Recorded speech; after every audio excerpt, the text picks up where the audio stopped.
when we consider unknown non-random parameters, two desirable properties come in. One is this unbiased estimator. That is, if you find an estimator somehow, its expected value, we could expect it to be close enough or equal to theta, the quantity that we are after. So that's called the unbiased property. And the second property to keep in mind is that any estimator should have, the variance of the estimator should be small, right?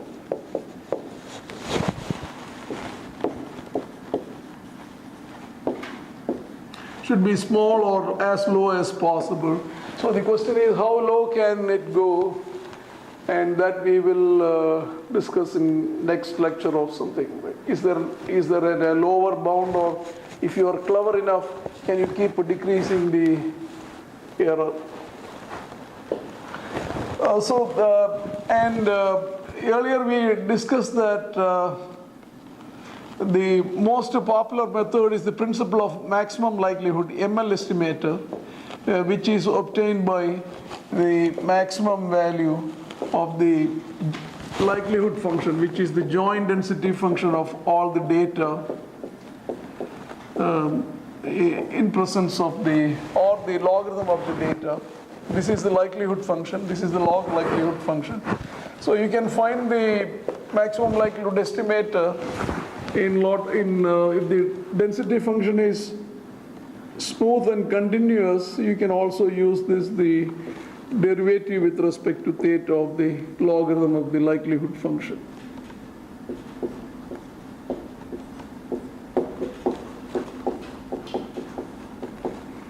All right, then we went through a few examples, and I want to introduce this concept of sufficient statistics, and which will be useful to answer some other questions about the estimator. So the few questions that we want to ask is, of course, when we do a problem, we want to be as greedy as possible. So, of course, among the unbiased, see, the logic goes like this. Among the unbiased estimators, clearly we should pick what? The one with minimum variance, right? So the question is that unique? How do you find it? Is it always possible to find that estimator with minimum variance? Another thing we may want to say is, by being cleverer and cleverer, can we keep reducing that variance smaller and smaller, etc.? Or is there a bound beyond which it doesn't matter what you do, you cannot improve the estimator? So these are the questions we want to address in this case. And this is towards this will, especially the uniqueness that sufficient statistics is going to help. So remember, if you collected the data x1, x2, xi, etc., xn, fourth, theta. So this is all the information you have. Once you collected the data, you can also assume that we have one way or the other way the joint density function of the data. And then you say that some function of data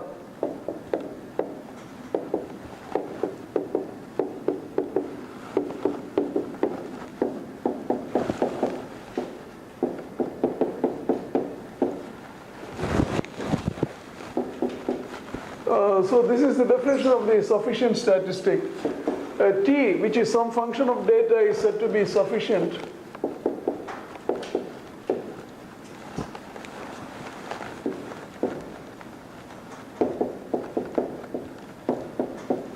for theta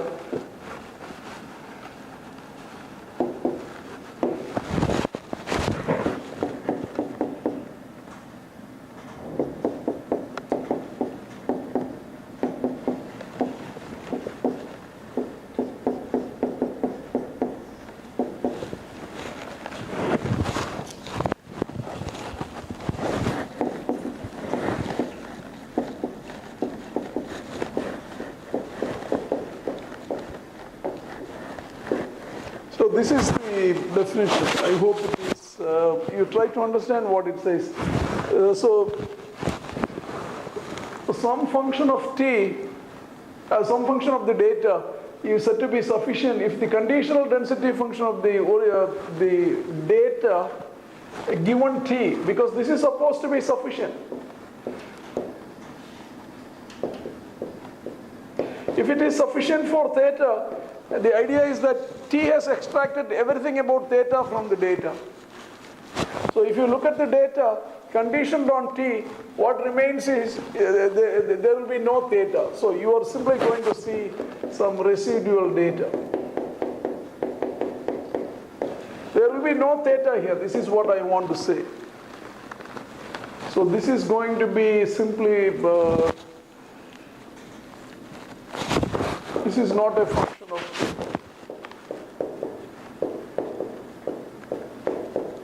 I don't want to say independent of theta, because remember there is an independence in probability, so that's not, just as a function, you are not going to see theta appear here.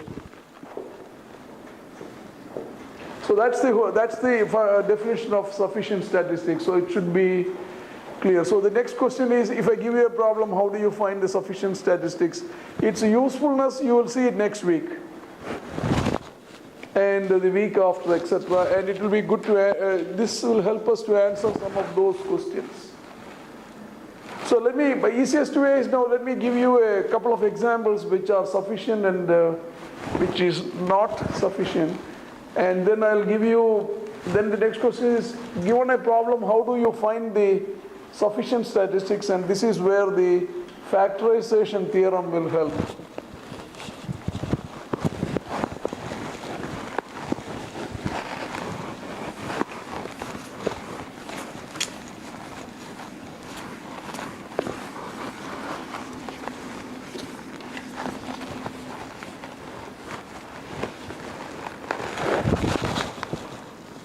So for example, suppose xi's are once again mean sigma all normal with mean mu and variance sigma squared,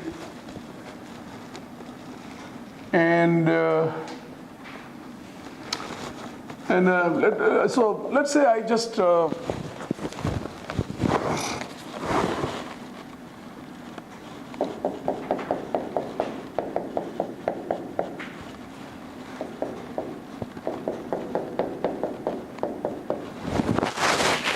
I have two functions. One is this sample mean, because if you divide this by, you get the sample mean. One is just x1 plus x2. Let's see which one is sufficient in this case, right? So the joint density function of x is the product of the density functions. So that's going to be 1 over 2 pi sigma squared to the power n by 2 e to the power minus sigma xi minus mu the whole squared over 2 sigma squared. So let's find the conditional density function of x. So I'm going to call this x. Given t equal to tx equal to t. So this is f of x1 etc. xn over f of t, right? See, remember this is x comma t divided by t, but t itself is a function of x1 x3 xn. So this you can write when it's going to be this, and the joint density function is all. So there is no point, there is putting t here, comma t is not going, because t itself is of x1 x2 x3 xn absorbs the t also, right? All right, so the density function of t, here you can see. So the density function of t is this one. So this is, so you know, it's a sum of Gaussians. So that's Gaussian. So what's the mean and variance? Anybody? N mu and n sigma squared. So this is going to be 1 over 2 pi n sigma squared half e raised to minus t minus n mu sigma squared over 2n sigma squared, right? So let me substitute it here. And we want to see if this one, if it is not a function of mu, then we hit it right. So the constants doesn't matter, so you have 1 over 2 pi sigma squared n by 2. Here you have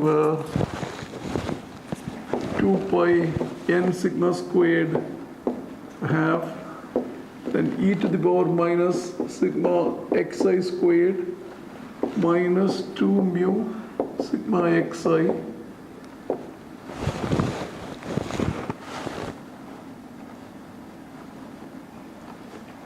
so this is plus minus n mu squared, right? Here divided by e to the power minus.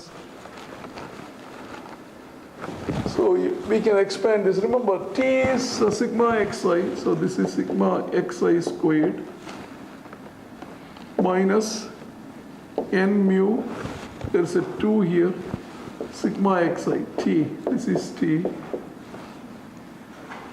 Then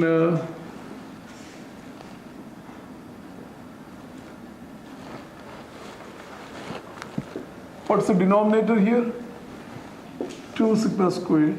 So here minus, this will become plus, then n squared, mu squared, the whole thing divided by, here in the exponent, 2n sigma squared. So let's cancel this. Nothing will cancel here. This and this won't cancel because the denominator is different.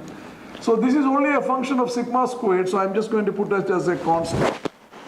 Anyway, we know what it is, right? What happened to the denominator that got rid of t? No, remember, t is sigma xi, right? T is sigma xi, right? So this is t squared. Yeah, so if you want one more step, e raised to minus t minus n mu, right? So that's going to be t squared minus 2n t, 2n to t.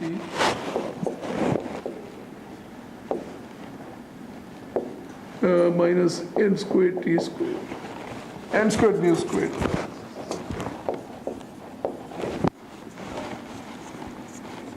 Okay?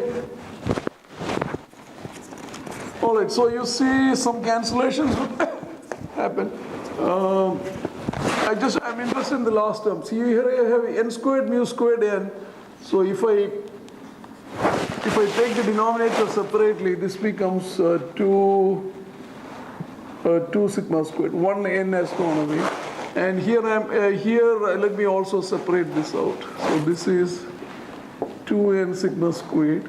Here I have n will go away, so this will go away. This I have 2 sigma squared. 2 will also go away. 2 goes away. So you can see this term and this term won't cancel because you have different denominator. Right? So here you have 2 sigma squared. Here 2 goes away, so we have sigma squared. Here you have 2 sigma squared. So this term, look at here. This term cancels with this. This term cancels with this. What you are left out is only xi squared, and there is no mu. So consequently, this is a sufficient statistics.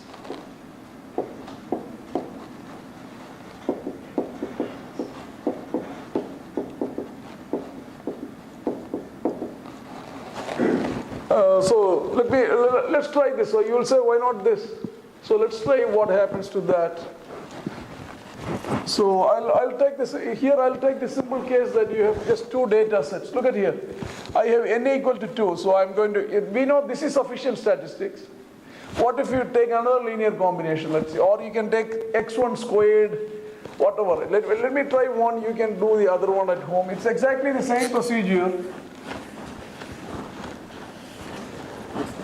So we can do this mentally, right? Here it's going to be, the numerator is what? 2 samples, so 1 over 2 pi sigma squared. e raised to minus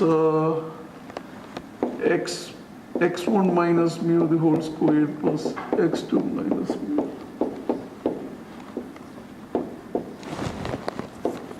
Okay, yes, and divided by, okay, so look at here, what is this, anybody?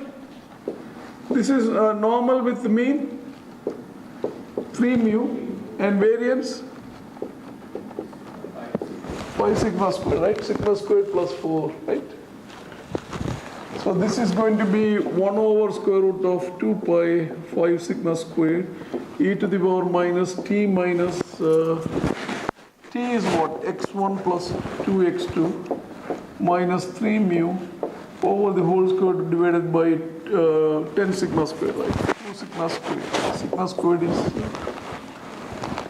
so you can do it, you can mentally see the mu is not going to cancel out because here you have, if you expand this, what do you get? You have x1 squared plus x2 squared minus 2 mu x1 plus x2 mu squared, so that's 2 mu squared.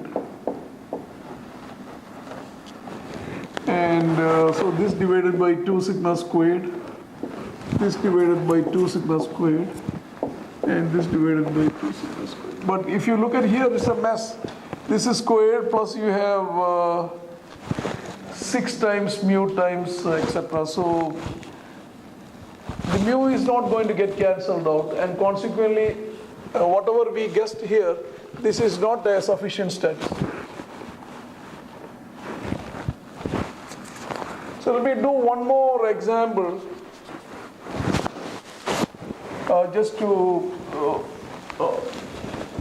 so you may say this is hard because checking it out this way is crazy. So we need a better way to find the sufficient statistics. So that's where I'll come to it in a second.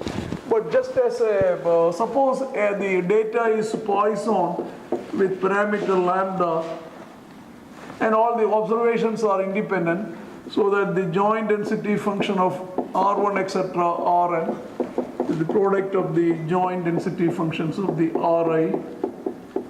And so this is e raised to lambda, n of them, lambda to the power Ri, but a product, right, product I equal to 1 to n over Ri factorial, but the product is there. So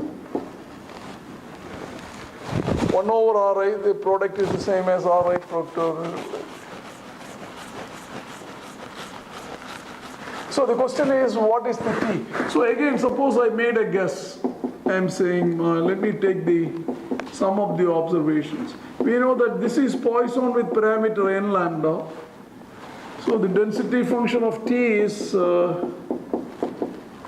raised to minus n lambda, lambda to the power t, which is sigma xi, over t factorial, which is xi factorial. So again, to check whether the density function of R1 etc. Rn given t. So question is, we want to look at here. The joint density function is not independent of lambda. It is lambda is there. But I'm going to find the conditional density function of this p or f, either way is fine, because it is discrete. So this one, as before, this is going to be f of R1 etc. Rn comma t divided by f of t or p of t.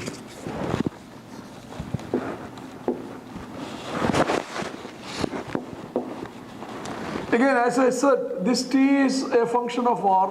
Already you have the joint density function of Rn, so putting the t here is not going to change anything. So when you substitute for all this, you get e raised to minus n lambda, lambda to the power sigma Ri over Ri factorial divided by e to the power minus n lambda.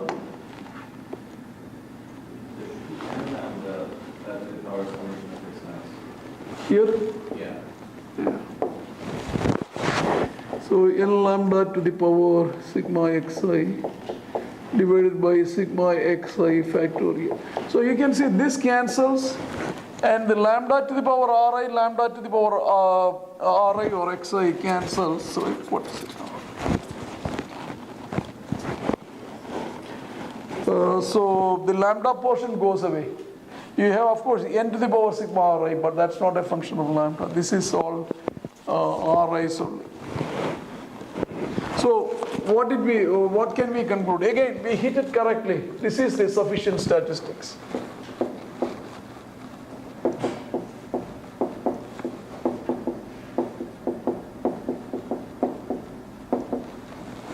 So for both Gaussian, this is also a standard theorem. For both Gaussian and Poisson, the sample mean or sum of the observations is a sufficient statistics.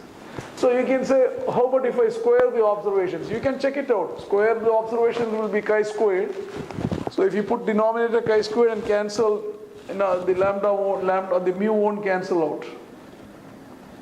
But now your objection may be this is too hard. Every problem you cannot guess and compute it and see whether it cancels. So how do you find the sufficient statistics? And that's where the factorization theorem is going to help us.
So this is the theorem. I hope you can read it. It says T is sufficient for theta if and only if the joint density function can be written as the product in a product form, as a factor form. That's how the name factorization comes in.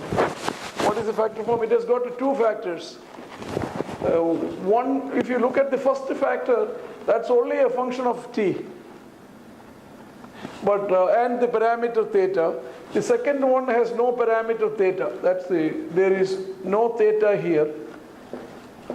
It's just a function of data. It's like the useless part in the data which is not a function of theta. So so I'm going to prove this, then I'll use this to do the same examples as before, right? So what is it you guys are looking there? Is there any issue here? Here? I mean,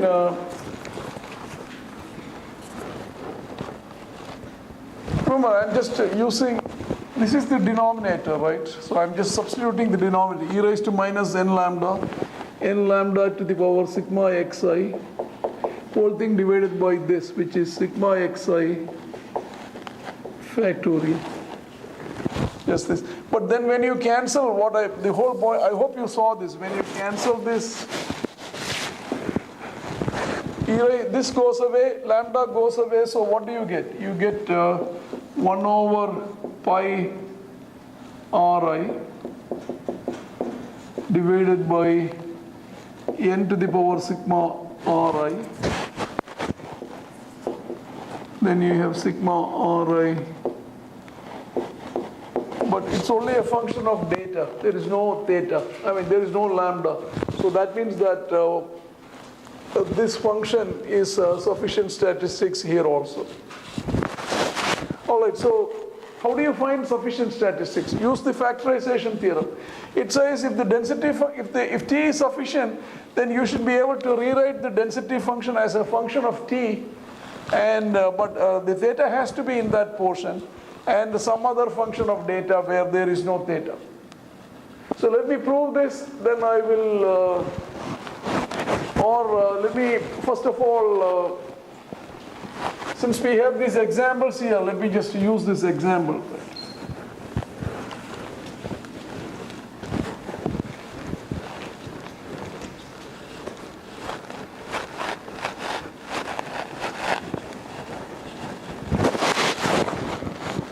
So let's look at the joint density function of xi's. So that's the product of the density functions.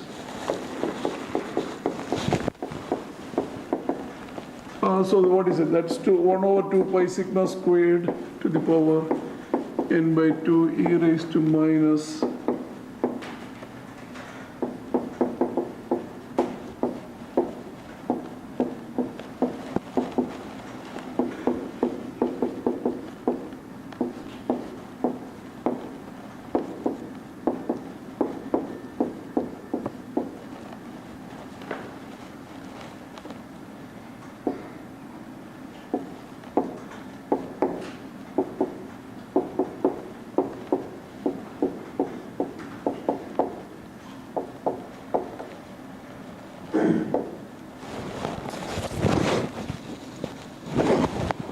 yes? So I can write it like this, right? I just expanded this. So you can see this is my h of x and this is my g of mu and t. So mu is my unknown, mu is my parameter. So if you look at here, the data comes in this form. So this must be your t. You can just read it from here because that's the only place. And this is without the mu, without the parameter. So you just manipulate the density function, and where the data appears with the parameter, that's the. So the way it is written, you can see what is the sufficient statistics for sigma squared. Suppose sigma squared is the unknown. Anybody? Sigma squared is the unknown, not mu. What's the sufficient statistics? This one? You get the first term and the second term. First and second term. So where does the data come in? Anybody? What will you say? The answer? Wherever sigma squared comes in, see where the data appears. So what's the sufficient statistics? Anyone? So remember, so sum of x squared, but the data appears here also. So you have two sufficient statistics, not minus, sigma xi squared and sigma xi.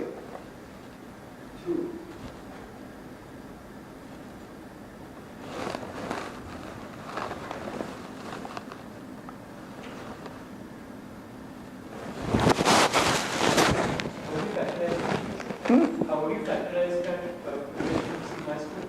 Well, I mean, you can see it here, right? In other words, we are talking about the first problem or second problem? The sigma squared. Yeah. So sigma squared, you see the data appears here and the data appears here. So the sufficient statistics is a vector. Sigma xi and sigma xi squared. You need both. Remember, what is the sufficient statistics? What is the best way to extract all the information about mu? So for the mean, all the information about mu is here. For sigma squared, all the information is just not here. You need also this. That's what I'm trying to say. And look at the Poisson problem.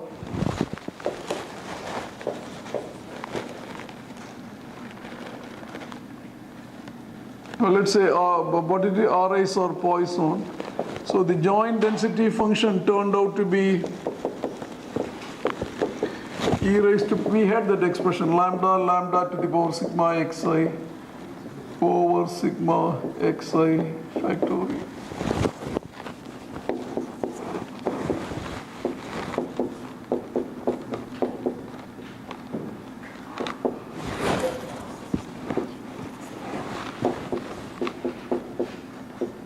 So you can see this is your h of r, the data, and this is your g of theta comma t. So what is t? Anybody? You can see the data only appears here. So the mean is the sufficient, the sample mean is the sufficient set. because if you divide by a constant, it is not going to change the properties. Let me do one more example, then I'll go to prove the theorem.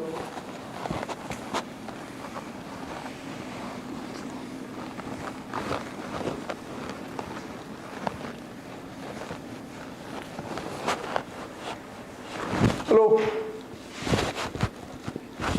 Right, you were telling me sigma xi squared minus xi, right? But then you see there was also a mu sitting there, right? So best is to deal with, you need both. You need sigma x squared, sigma xi. So, otherwise, if you take the difference, then you have to also carry mu with it, right? Sigma xi squared minus sigma xi mu.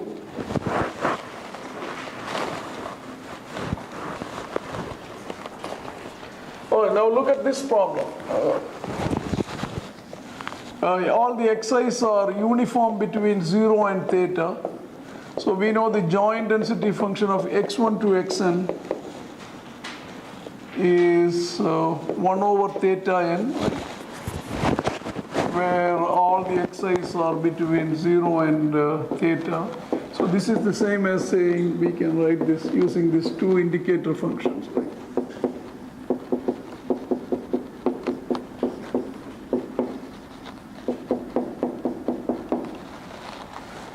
So anyone, what is the sufficient statistics here?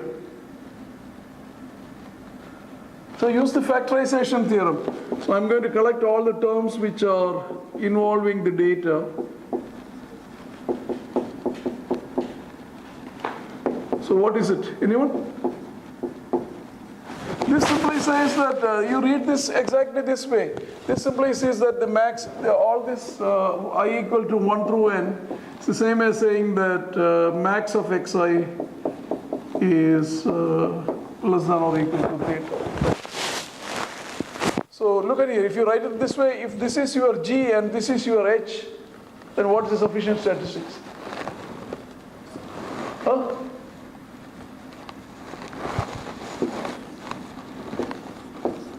So where does the data appear here? Maximum xi. So this is your sufficient statistics. This also happened to be your maximum likelihood estimate earlier. So this is a statistical concept. Okay? So the final thing I want to do is prove that theorem.